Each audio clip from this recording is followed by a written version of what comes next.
There are some guests that you hear on the show that transcend design. You will usually find those guests here on very special episodes of the show called the Convo by Design Icon Registry. These episodes air Thursdays towards the end of each month and feature past conversations with those who so deservedly receive enshrinement into this, the Convo by Design Icon Registry. It's basically our Hall of Fame.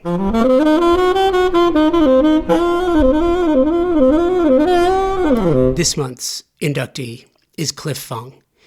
Cliff has been on the show twice in the 12 plus years that we've been doing the show. And the first time was in May of 2016.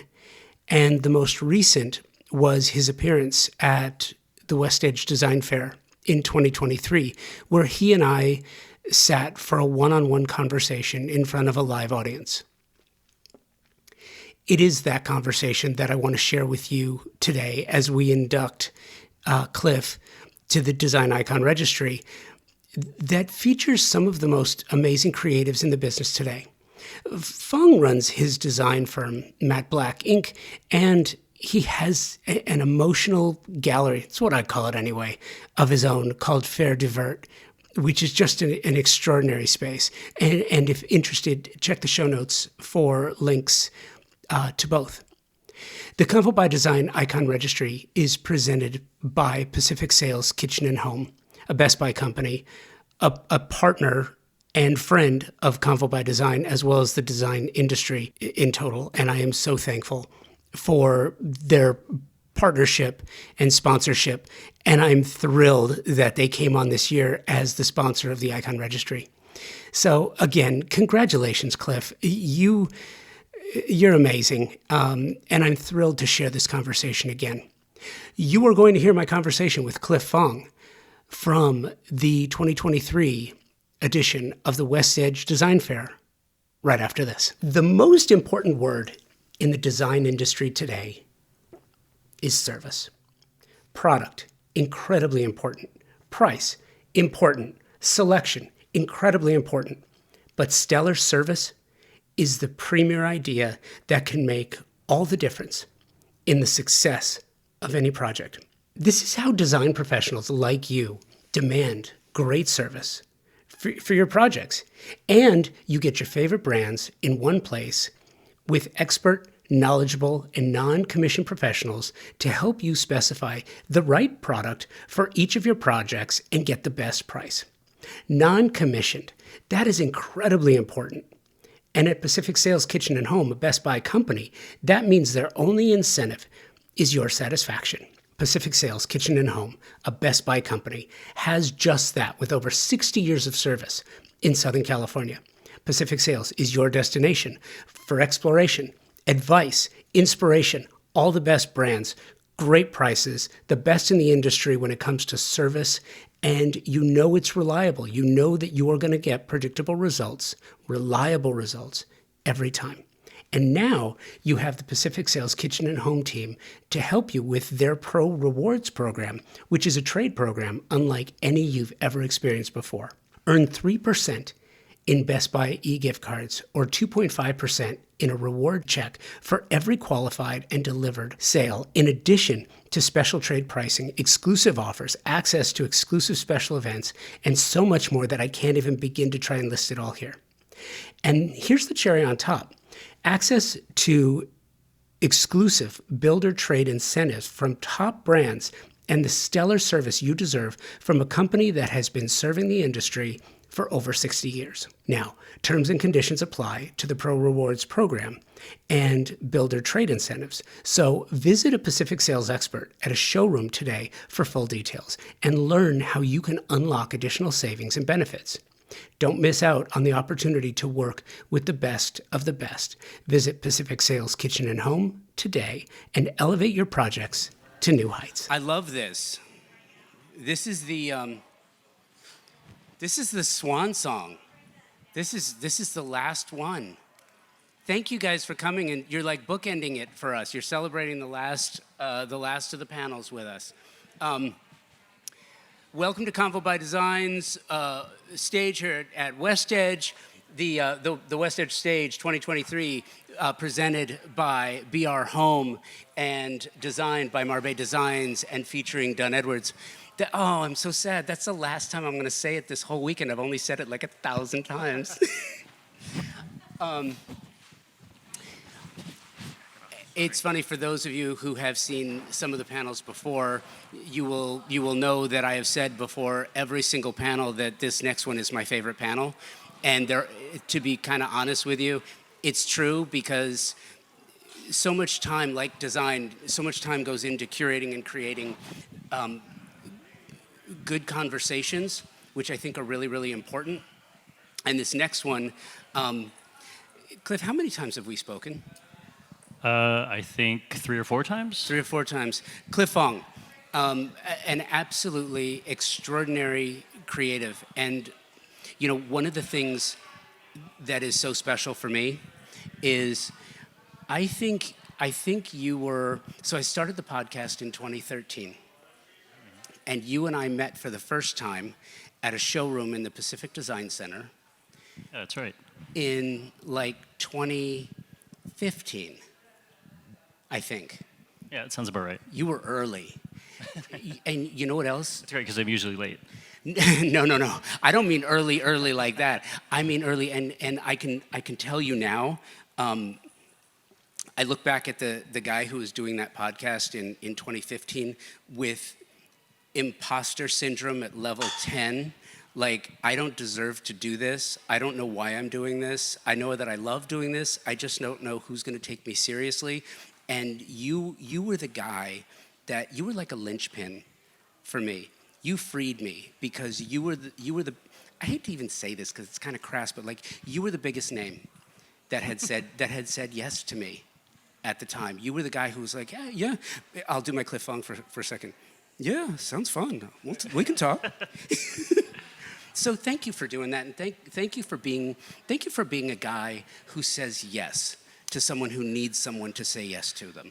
Oh, well, thanks for all of that. That was a really generous kind of perspective that you had. But I honestly didn't really think about saying, I say yes when I can and no when I can't.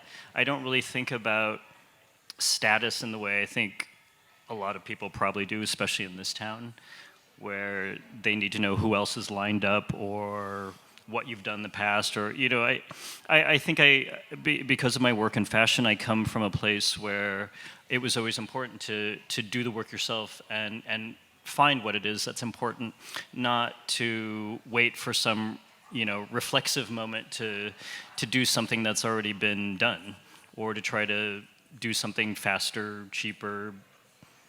I like the build it and they will come model. So if I ever get to be part of something at the inception, I feel like it's much more interesting than coming to the game after something's established. You know, what have I done to actually, you know, deserve or create any of that if I'm not out there doing the work myself?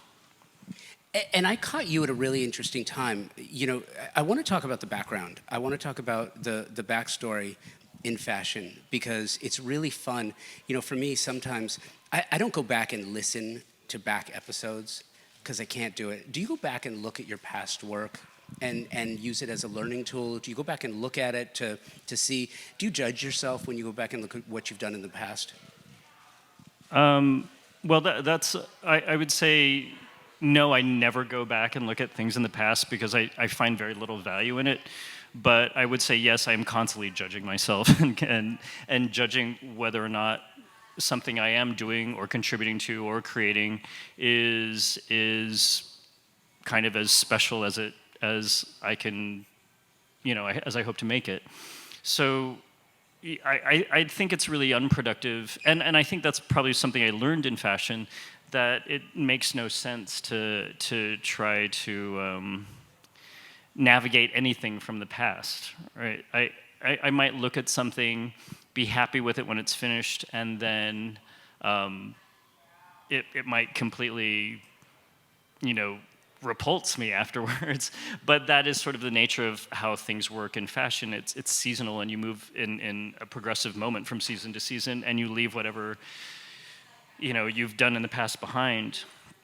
Or if you really know what you're doing, then you build on what it is that's been done in the past. And I think by the time I started working in design, I felt like I had a much greater perspective on the potential to do that versus what I was constantly trying to chase concerning fashion. Now, with design work, if someone, thanks to iPhones and Facebook, you get these memories whether you want them or not. They just show up on your phone, or they show up on your desktop or whatever. And every once in a while I look at them and I think, oh, wow, things have really evolved since then. But I'm not so critical of what it is that I had done, because I had done something for a client. The client was happy, and it really was sort of the best it could have been at that moment. But if I think if, and please don't go out there and look for it, but if I look at my high school yearbook picture, that is the thing that's the thing where I think that's the thing that made me never to look back. Because I just said, who did I think I was then? Or what was I doing then? It just seems kind of ridiculous. So yeah, I try not to burn myself with things that aren't really very helpful or productive or useful. And in truth, I'm not terribly sentimental either. So I don't always, look back on things in some sort of wanton way. I really like looking forward or just being in the moment. Back to the origin story that includes fashion. And I love this, and I find it really interesting. Over the years, interviewing creatives of all types, I've always find it fascinating to talk. I've spoken to a designer who was once she was an agent with CAA. And you think, why would you leave? It's not de minimis to an interior designer, but why would you leave as you're at CAA, you're out of the mailroom, like you made it. All you got to do is keep going and you're going to crush it. But I've also spoken to designers and architects who were lawyers, who had gone to school, they'd gone through the whole process to get a professional degree in another profession. And what I found was, it's interesting that the frame of reference, the knowledge base that they learned from that world, that they brought into this world, had given them a skill set that nobody else has. Mm-hmm. And I'm curious, your background in fashion, what do you think that gave you as far as a frame of reference? How does that inform you as a designer? Well, I'm not exactly sure how the work influenced kind of my current aesthetic, but I think it may have influenced the practice of defining an aesthetic for somebody. I think because I'm a student of art history, and I've spent a lot of time in Europe, well, actually in a lot of different geographic regions. When I look at things, whether it's a piece of art or a piece of architecture or a piece of fashion, for whatever reason, I think because of my various experiences, everything gets put into some sort of context for me that I can understand from a historical perspective. So in that regard, I think I'm always quite conscientious of where there's a valid reference point to express, where there are some things I might want to avoid because they might represent a less interesting moment for me, or something flimsy, or something that might only exist as an affectation. I generally kind of avoid those things because most of what I'm interested in exploring are more substantial moments in design or art, and in some ways, when I worked in fashion, that's also something that I was interested in doing, and not looking at trend or thinking about what might play to an audience that kind of is kind of looking at things in a trendy or flimsy or kind of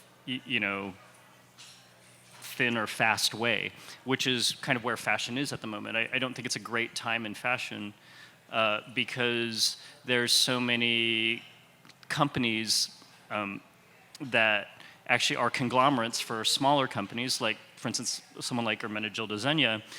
It's a vertical company that has its own factories, its own textile production, its own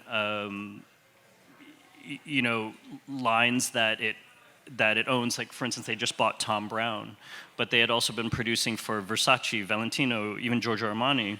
So what's really different about those collections, other than the label? If you're buying a black gabardine jacket, maybe you're getting a little bit something different in a cut, but you're getting the same kind of quality across the board.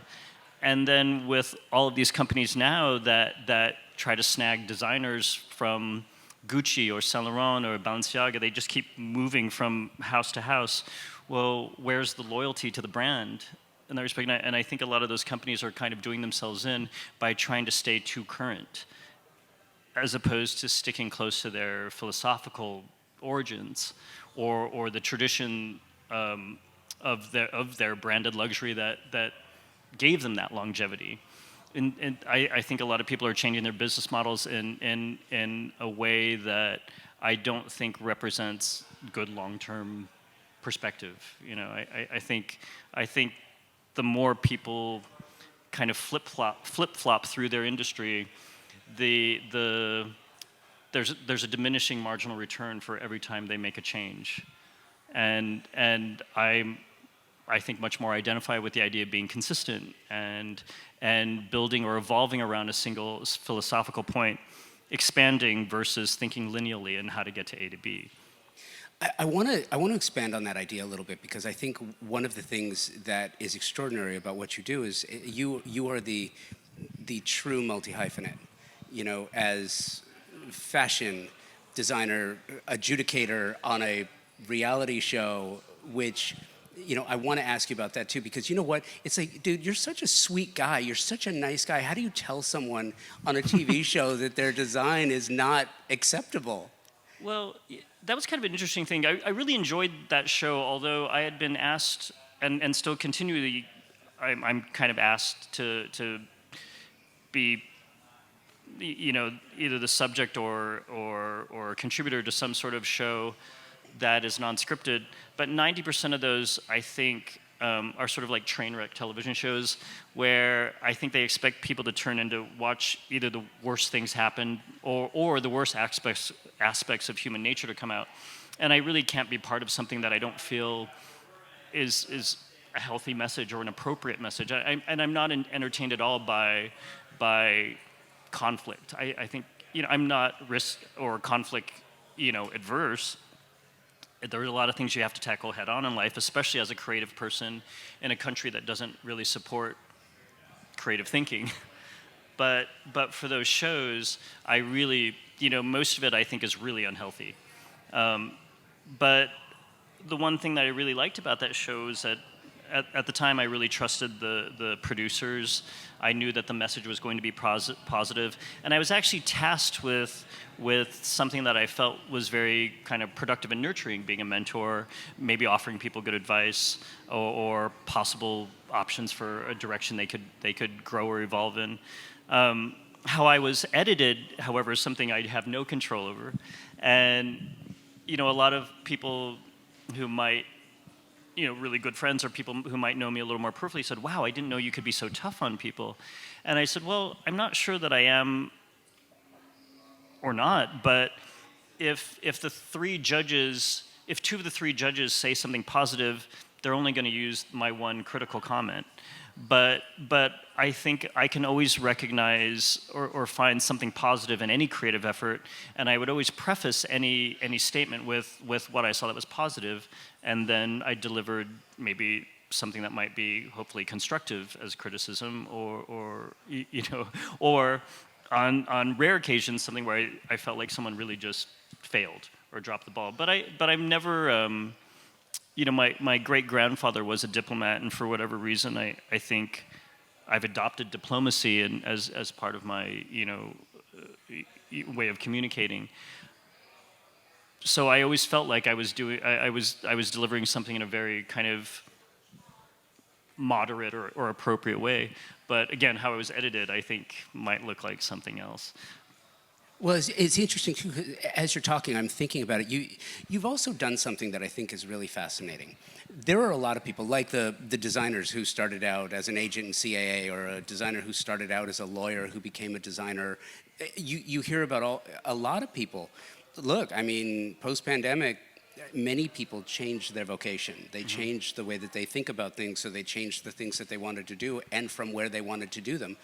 One of the things that I think you've done extraordinarily well, and I view this as one of these opportunities, like to learn from someone like you who's done this effectively. There's two ways to change course: aggressively and abruptly, or thoughtfully, and the latter is generally the better. What you've done as you progress through your career is your tact has been to change. When we were talking the other day, we talked about this a little bit, how you've changed course, but you don't change course immediately. You kind of think through the direction you want to go. Maybe in this case, you kind of see which way the wind is blowing, and then you can sort of change the sail and go in that direction. But you're not doing a hard change, because that would be disastrous. But it's really interesting how you've done it, and I want to get to the showroom and the journey. But as we talk about going through fashion, the evolution of your career and the method and manner in which you've changed directions is really interesting to me. What's the thought process behind changing of directions the way that you've done them? I'm not exactly sure if that's there's no single answer to that. I read somewhere once that Winston Churchill said a fortunate person changes their career every 10 years. And if I think about the way I was brought up, my father had a whole life before I was born. He was an engineer before I was born, and then yet I only knew him as a dentist. And then later he retired from dentistry and became he became military intelligence, which was I don't know how that happened. The ultimate oxymoron. Yeah, exactly. That and jumbo shrimp. Yeah, but my mother kind of did the same thing. She had a lot of different career iterations, even though she was a doctor. So, for them, I think my father might have represented somebody who just did a 180 or flip-flopped. For my mother, it was a very natural progression, and in my own way, it feels like a very natural progression, because while I was spending time in European capitals, working in fashion, at some point I got kind of tired of, just going out and partying all the time, or, trying to sleep with models or whatever, whatever I did then. Sorry.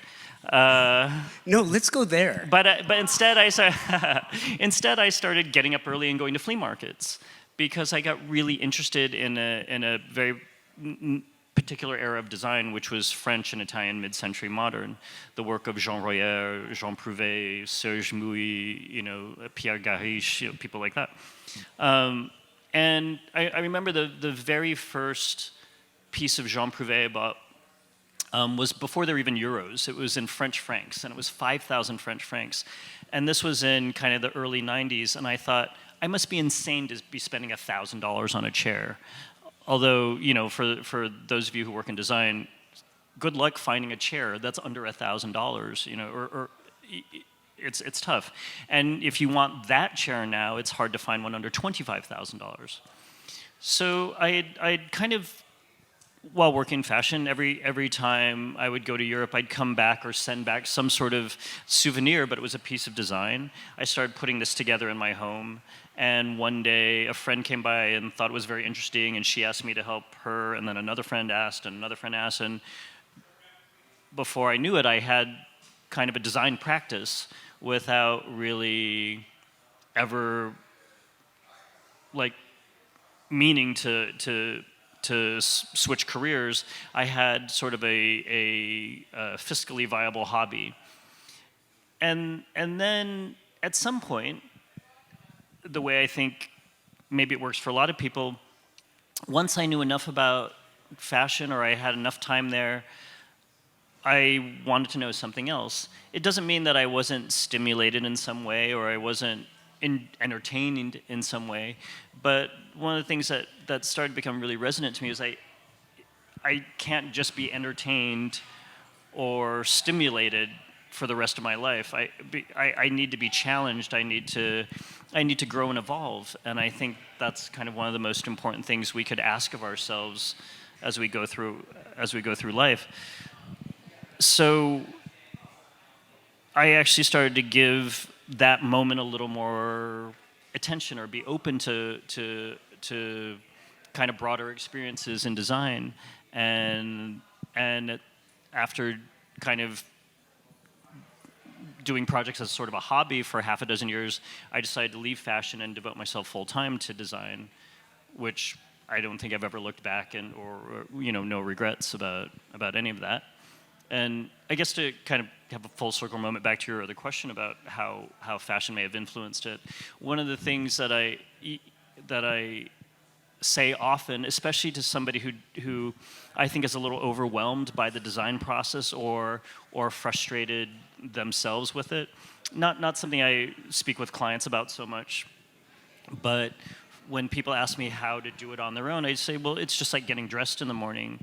And if you think about a room as a day in your life, and what are you wearing on that day? Well, it's easy to look at a rug and think of it as your favorite pair of jeans, meaning you can put anything on top of that rug, whether it's a hand-knit cashmere sweater, a tailored jacket, a sexy top. There are ways to sort of compartmentalize things where they can be understood better, versus being overwhelmed with the idea that you don't know where to begin, or you don't know how to put something together. Well, everybody knows how to get dressed in the morning. Some people dress more successfully than others, and some people communicate more effectively through their clothing.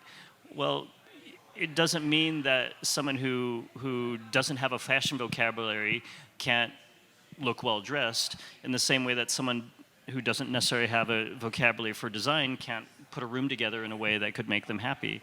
Maybe not everything is going to be, in an editorial, in the same way that not very few of us can dress right off the runway.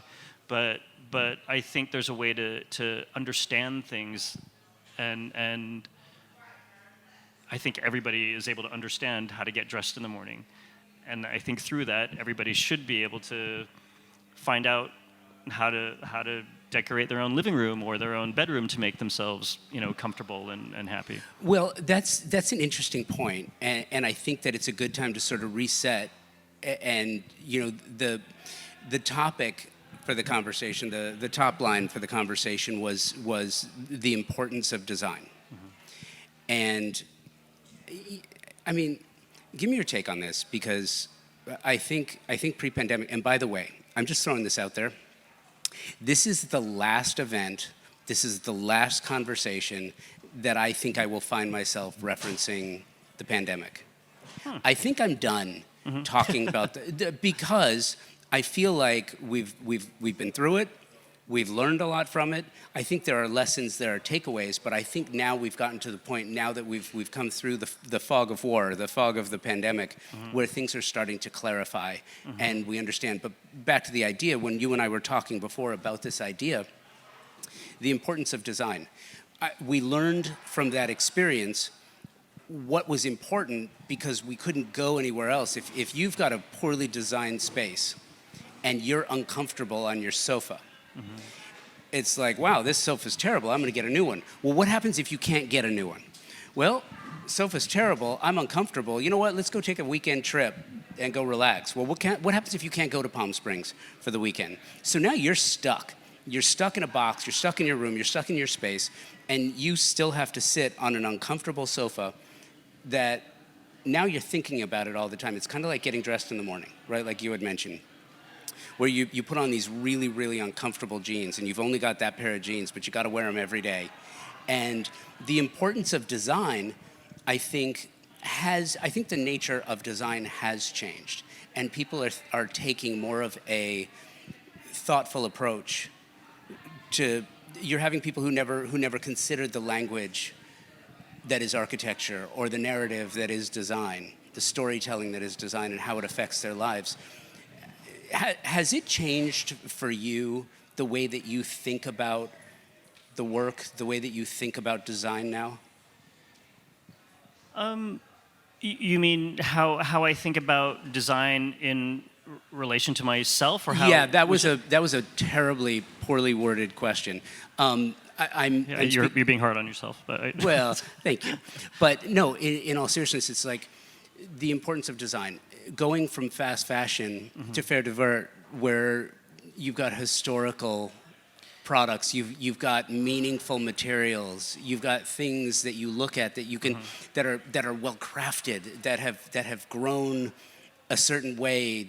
The materials are meaningful. Right. It's changed. Well, yes, it's also changing all the time. I don't know. I don't think they're well. If anybody here is over 40, you might remember a time before denim, where all we had was Levi's and Lee. And Dockers. Right? And Dockers, yeah. Or rather, there was a time where people either shopped at Macy's or Chico's, or they were flying to New York, Milan, Paris, and buying really expensive things. And there was also a time where design was concerned, where either you had nothing to do with design or you had the money to hire a designer. Well, in the mid-'90s, there was this huge expansion to the world of fashion with the rise of the denim and contemporary market. And suddenly, instead of either buying kind of a sad dress from JCPenney or an expensive dress on Rodeo Drive, suddenly you could buy something anywhere in between, from $300 to whatever, and you'd look great. And instead of only being able to buy Lee or Levi's, suddenly there were all these really interesting denim brands, Japanese ones with Japanese denim woven on special looms with unique salvage points and special washes. It was kind of amazing. Well, the design market is in an expansion phase right now, very similar to what happened in fashion in the 90s. And having spent a good chunk of my kind of formative years in Europe and being around a group of people who were much more interested in fashion and had much more familiarity with it, because historically Europeans had a greater history in fashion than Americans. Americans had Levi's. The French had Givenchy, Balenciaga. I mean, they Dior, Saint Laurent, some of the most important creators in the world that have contributed to the decorative arts and how to enrich our lives. Well, Americans only knew workwear and rugged playwear. So now there's everything in between. Well, the same thing is happening in design, and the more it expands, the more people are given the freedom to ask themselves, how can I use some of this to help define the way I live, in the way that they learned how to define how to communicate or how to dress and communicate through fashion in the mid-'90s. Well, I think people are seeing their homes as an extension of communication as well. What do we want to communicate to our families? What do we need to feel comfortable and stimulated? How are we going to entertain our guests or our extended families? These are all really important questions, and yet not less than 20 years ago, everybody just needed a bed and a couch. So now, with that expansion, I think it's given people the freedom to actually just choose differently. And it's not, and it doesn't have to mean that you drive to, Palm Springs to buy vintage furniture, in the same way that you don't have to drive to Rodeo Drive to get, a good piece of fashion. There's authenticity and something valid at every price point. And this is not a big trade secret, but occasionally we have projects with no budget. Some projects we have with a lean budget, but in the same way that I think about fashion, where style has nothing to do with financial freedom, it has everything to do with intention. And if you go to Rodeo and you buy head-to-toe Prada, that doesn't make you a fashion icon, that just makes you a consumer. That says nothing about your level of taste, only your financial freedom. And it's sort of the same thing in design. So I love B&B, I love Minotti, but I don't think I would want to live in something that looked like one of their showrooms. And if I'm being tasked with helping a client define the way they live, well, they don't need me to go to a showroom and buy everything, from top to bottom. So if you spend a little time on Etsy, Cherish, I love eBay. I could be on eBay all night. Or First Dibs, if you maybe are looking for something more specific or you're interested in collecting. I think style is always going to be kind of in that mix of high and low. And I can't tell you how lovely it is, or how much clients appreciate the idea that they haven't given me a budget, meaning they're free to spend a couple $1 million on a piece of art, or $100,000 on a chair.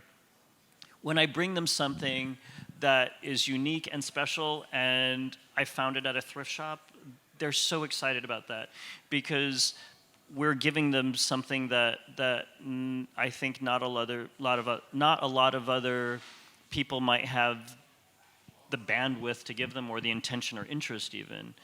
But for me, if we're talking about fashion, I think that is a moment to express your individualism. And I think your home, if you're not doing the same thing, you're missing an opportunity. Everything in your home should be reflective of your likes and interests and your personality, not something you see because something you want because you saw it in a design magazine or on a blog or from someone who calls himself an influencer, but might actually just be a consumer. And I think those are great points. And I feel like we have reached the end of we've reached the end of the influencer era. And I feel like it's really interesting. So when I started the show, I had to do all my booking myself. I had to work hard. But coming from my days at Playboy and booking at Playboy, I did. It was second nature to me. It was fun. It was like, I love calling and doing my booking for the show. It's great. But after a while, it got to the point where I didn't have to do the booking the same laborious way anymore, because now people were calling me because they wanted to get, publicists wanted to get their clients on the show, and designers wanted to get on the show, and architects wanted to get on the show. So I didn't have to work as hard to do the booking. And fortunately, I've never gone the influencer route, but it's really, the pitch for influencers is really interesting, because they start with, and you can always tell it's the email that goes out to a lot of people, because they'll be like, "Hi, Josh," and then paragraph, "We have this client." So it was like, it went out to a whole bunch of people, and I get that, but they would say, "We've got this designer who's got 3 million followers, and they're an influencer," and it's tempting. It's tempting to find someone who's, it's like, wow, they've got 3 million followers. That would be great for the show.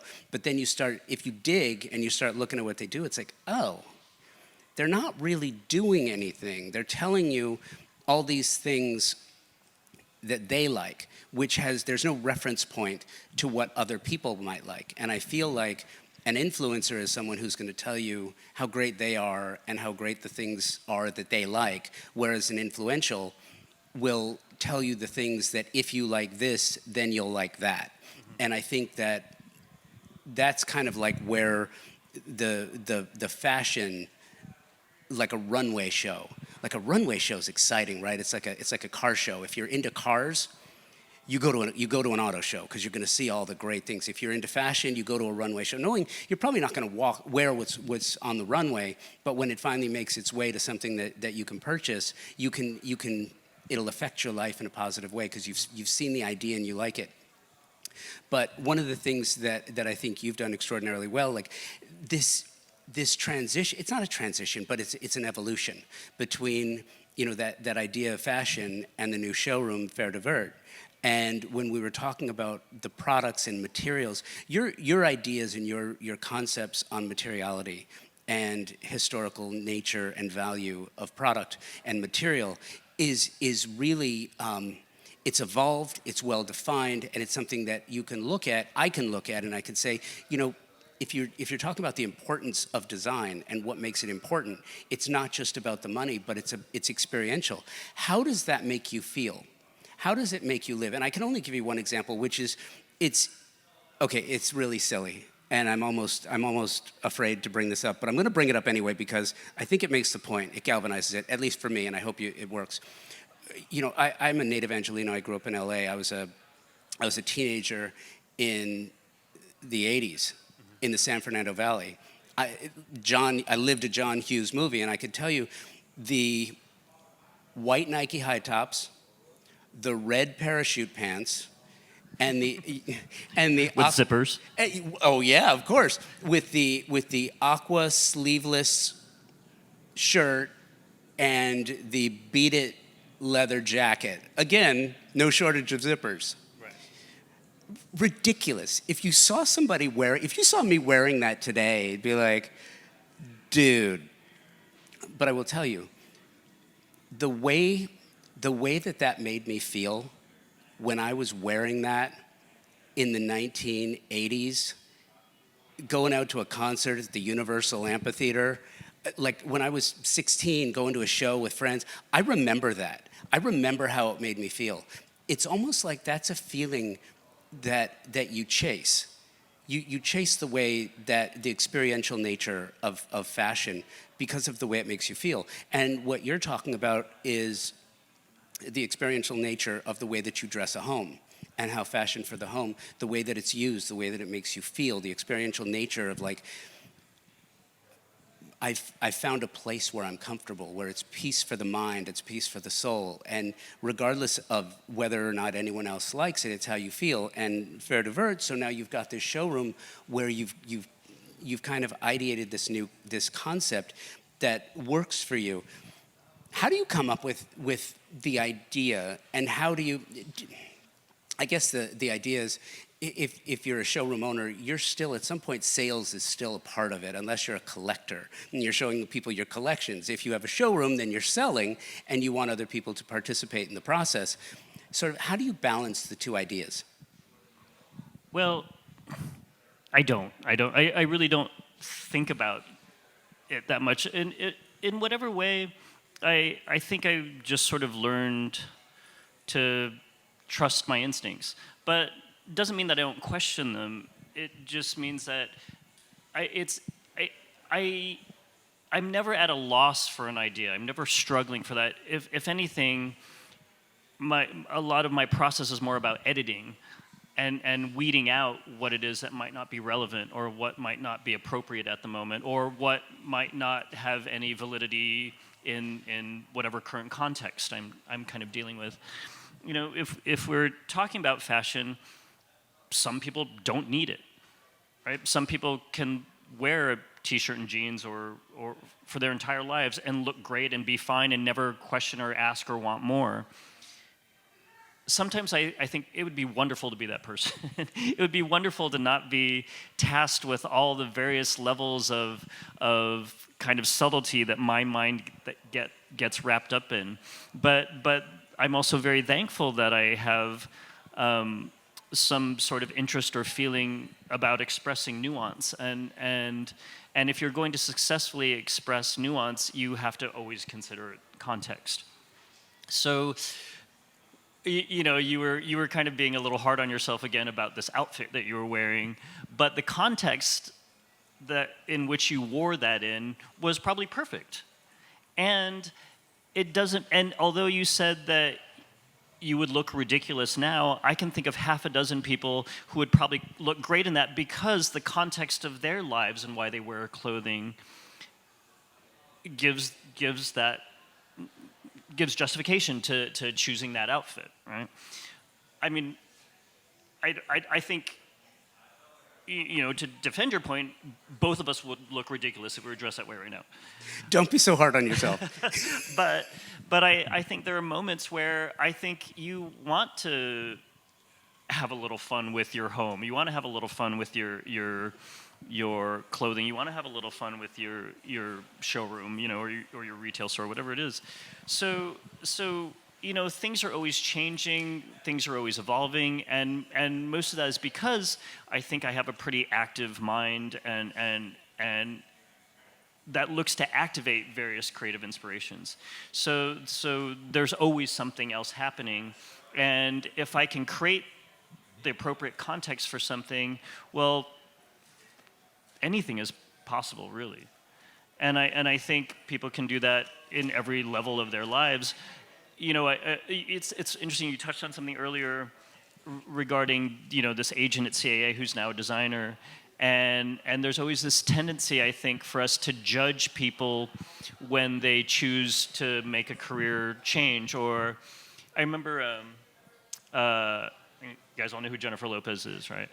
I always thought at this point I don't even remember if she started as a singer or as an actor. She was a fly girl. Fly girl, okay. She started as a dancer. Well, then maybe I knew her as an actor, and when she released an album, I thought, why does the world need another person who's singing a song that doesn't even sound like that different from something else? Now, I'm a huge fan of hers. I love everything she does across the board, and she's really good at everything she does across the board. So we have this tendency to judge people saying, oh, well, models can't be actors, or actors can't be singers, or agents can't be designers. Well, I really support anybody who's interested in changing the dynamic of their lives, especially if it's something creative. Because whether we are painting for ourselves or working in a creative field that we've always wanted to explore, either way, that has incredible value. And even business people, being an entrepreneur is an expression of creativity. No one gets to where they end up being as an entrepreneur without thinking about their business or practice creatively or thinking out of the box. There are some people who I think are much better at working within a structure and appreciate the consistency or the reliability of a paycheck. And yet, most of the people I know who've chosen to do work independently have never looked back. And most of them said if they knew the kind of freedom, the kind of creativity that they would experience, the kind of joy that they would get from actually working for themselves, they would have done that a long time ago. So it's very rare that I ever feel like I judge anybody for choosing differently than what they know. I think that's a really healthy thing. What I love too is your approach to this thoughtful evolution. The idea that everyone should change careers, at least according to William Churchill, about every 10 years. Yeah, I wish there were some politicians that would change careers. Oh my gosh, yeah, right?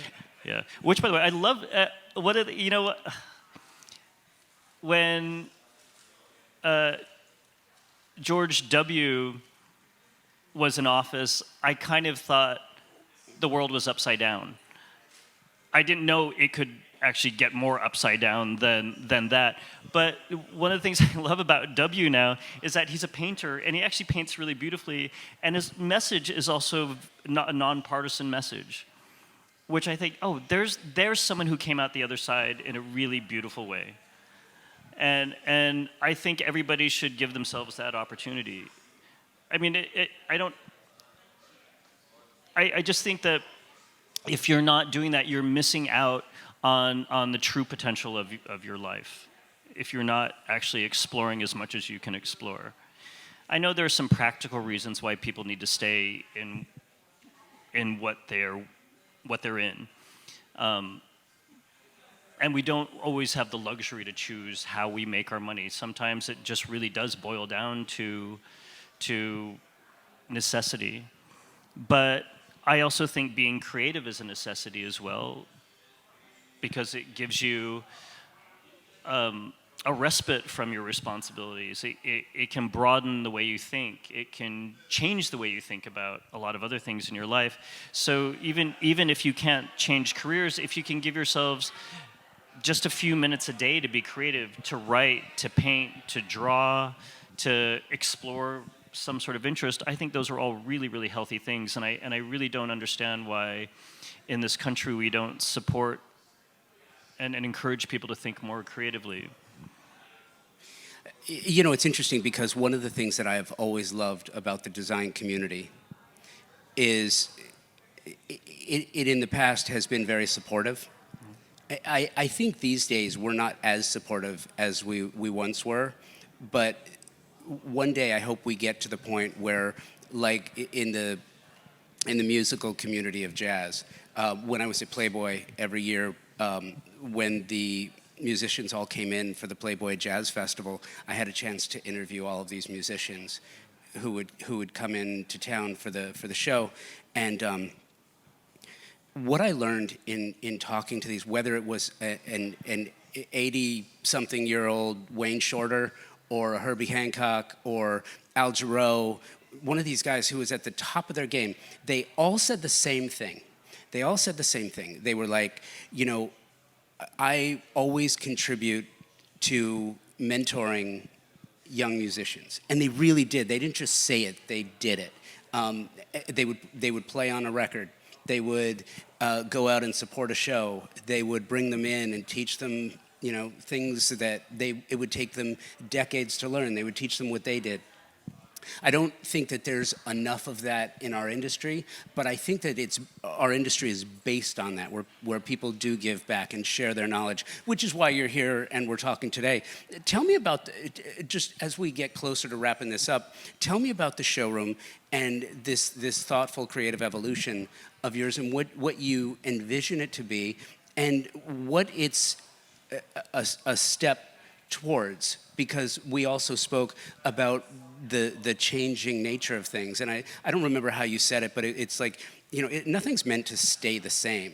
If you're trying to build something that's going to stay the same, it's not going to work. You have to create something that is going to evolve. Yeah, I don't think I've ever, or rather not since I was an adolescent, I have not looked at change in a negative way. You know, when I was a kid and my parents, you know, separated, and I kind of felt like I was ripped from everything I knew and you know, put in a place or in a position where I had to start all over again. I was really embittered about that as a kid, and of course I took it out on my parents until I actually realized, wait a minute, my world just broadened by 100%.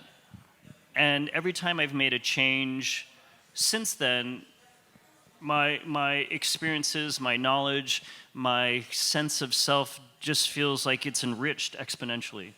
So I never hold on too long to anything, because I sort of feel like, I don't know if anybody was following, but earlier this year, I basically sold 70 or 80% of everything I owned.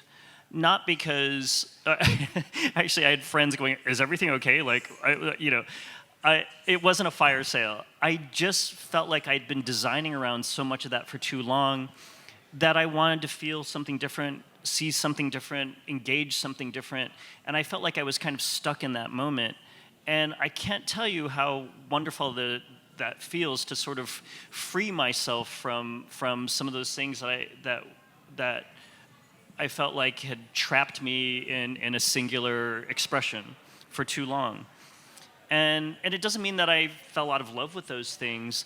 I think I just realized that I'm not doing or experiencing or getting as much as I could be getting out of my daily reality in my home. And if I can also share that potential with clients or friends or the casual shopper in my showroom, I think that's a great thing. And one of the reasons I think I enjoy having this new showroom the most is not because I need another stream of income, although that's a nice thing. but really it gives me a moment to tinker and change, or rather it forces me to always make sure that I'm thinking about what it is that people see or feel or experience when they come in. And and for whatever reason I was not able to do that in my former showroom with partners at Gallery Half. So I had been sort of building a collection of things over the years that sort of related to. All right, we'll go back to fashion again, where where sometimes I buy things because I feel like I'm going to wear that when I go to this place. Like, I just bought an overcoat the other day. I will never wear an overcoat in Los Angeles, but it's a handsome one. It's cashmere and really nice. But I thought, well, when I go to New York, I'll wear that, or when I go to Chicago for work, I'll wear that. But at some point, I had an entire wardrobe of things for a vacation or trips I wasn't taking, just because I think I was looking for ways to justify shopping, But in another way, I also am incredibly well prepared for any climate, any trip, anything. And also, having been a Boy Scout, what's the Boy Scout motto? Always be prepared. So that's part self-enabling, and actually I found that there are practical aspects to that I really sort of appreciate. Well, if I do the same thing in my showroom and I create interest or need or different ways of expressing, how one can live and experience their home, I think not only is that really fun for me, but it also feels like I'm doing exactly what I should be doing. Or rather, this is the service we're providing. This is the atmosphere or the perspective we're providing, versus putting something on Instagram or getting an influencer or somebody to tell you it's good, versus coming in and judging for yourself in your own context and seeing if it's good. As we get close to wrapping it up, it's funny because for years I don't usually do this, especially on panels. But because I have Cliff here, and you are just such a wealth of knowledge, and you're always so willing to freely share it. Does anyone have a question for Cliff? Anyone have a question? Anything that is burning that you've been wanting to ask? No? Okay, good. All right. Then that means we've done our job and we're covering it. Good. So what is the evolution of the showroom? So how do you merchandise it? Because of what you're doing, how do you merchandise it? Well, it's really different from my other showroom, Gallery Half.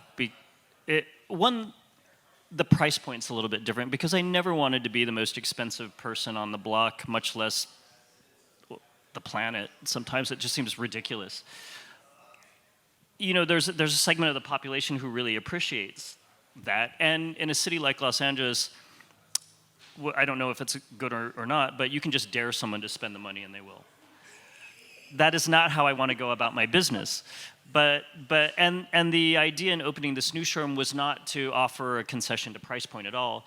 It's more just organic, and whatever we find in whatever way that we can offer it to people. I feel really good knowing that we're just doing it appropriately, and it doesn't have to follow any particular price point to be valid. In the world of art, just because it's expensive doesn't mean it's good, and just because a major collector has it, or even if a major collector doesn't have it or a museum doesn't have it, doesn't mean that it's not valid. And I think the same thing goes for design and, I guess to that point, fashion as well. So, I like the idea of just offering something because it's interesting to offer it, not because it makes a lot of money or not because it's trendy, but because we believe in it, and it's a perspective that's worth sharing. But I think also one of the biggest kind of differences in this showroom is that we've incorporated an aspect of outdoor living to the showroom versus just what happens on the interior. Because in California, we live indoors and outdoors. I don't understand why there aren't more restaurants with outdoor seating here. It just seems ridiculous. But and I also never understood why there aren't more showrooms that actually catered to outdoor design and outdoor living, because we live with our doors open and we walk in and out. And I love days when I get to spend the entire day outside. It's really, really a nice thing. So you'll find, a lot. I also have this weird, well, maybe it's not weird, but an affinity for studio pottery, and in particular, the work of the stable of designers that worked for architectural pottery in the 60s and 70s.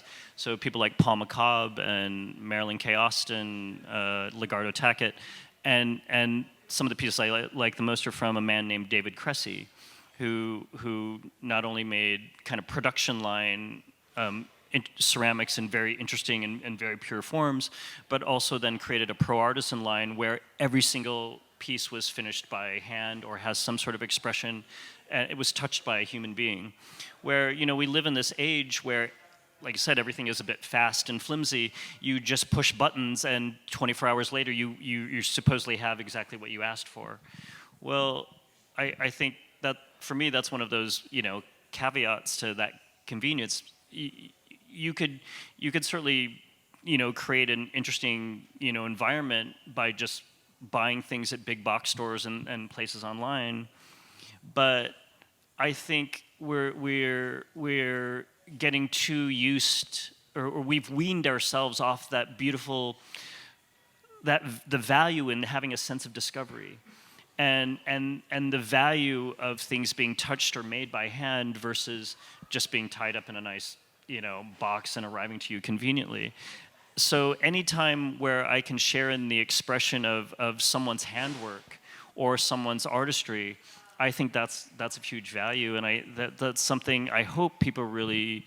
I hope that's a message that is easy to read through coming in the showroom. Is that it really is about kind of a love for things that have been touched by creative hands.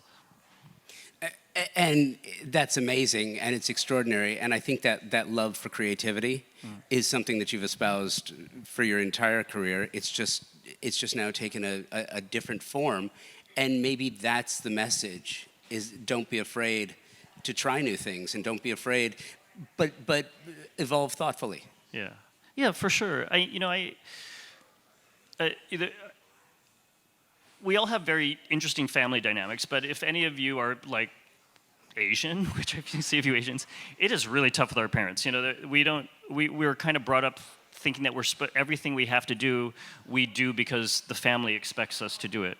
And people don't really, in Chinese culture anyway, it's really kind of all about money or success in relation to money, or to be overeducated in some way that you're just supposed to be smarter than everybody else. Well, I come from a family of doctors and eggheads and research scientists, and for me to actually choose creative work, I kind of slipped that in, under the radar, and came out the other side with actually a career. But my parents didn't really understand it, kind of for a long time. You would think that would have been easy compared to telling them I was gay, but really they didn't care about being gay. They just cared how much money am I making, and they weren't going to be happy for me unless they knew that I was kind of taking care of myself in a way that was better than maybe what they had done, even though I think they were successful in many ways. But I'm sorry, what was my point in all this? I think it's really important that you give yourself the opportunity to choose exactly what makes sense for you. If I had gone to medical school, which I didn't have the chops for, I would have been incredibly unhappy. Or if I had become a research scientist, I can't imagine being stuck in a lab and although I can't imagine teaching. I think that would be a nice thing. But if I had done anything the way I think my parents had impressed upon me that they should be done, I don't think I'd be as happy or as kind of comfortable in myself as I am now. I'd always be fighting something. And I think that is one of the greatest values in choosing a creative outlet, much less if not a creative career. I love that. I love that, and I've loved this. And again, I cannot thank you enough for being thank so you. selfless Appreciate it. with your time and for coming out and for doing this. Thank you, Cliff. Yeah, I my pleasure. appreciate Thank that. you. Thank you, guys. Thank Thank you, you for everyone. coming out. Thanks I for really coming. appreciate the time. Enjoy the rest of the weekend. And again, subscribe to the show so you can catch this when it's distributed, when it's published. Thank you. Have a great night. Congratulations, Cliff, on your enshrinement and addition to the Convo by Design Icon Registry. Thank you for taking the time to speak with me and sharing your story. Thank you to my incredible partner sponsors, Thermosol, TimberTech, Design Hardware, and to the Convo by Design Icon Registry presenting partner, Pacific Sales, for your dedication to making our industry better, faster, stronger. And thank you for listening to Convo by Design each week and sharing the show with your colleagues and friends who love sublime design just like you do. Until the next episode, be well, stay focused, and rise above the chaos.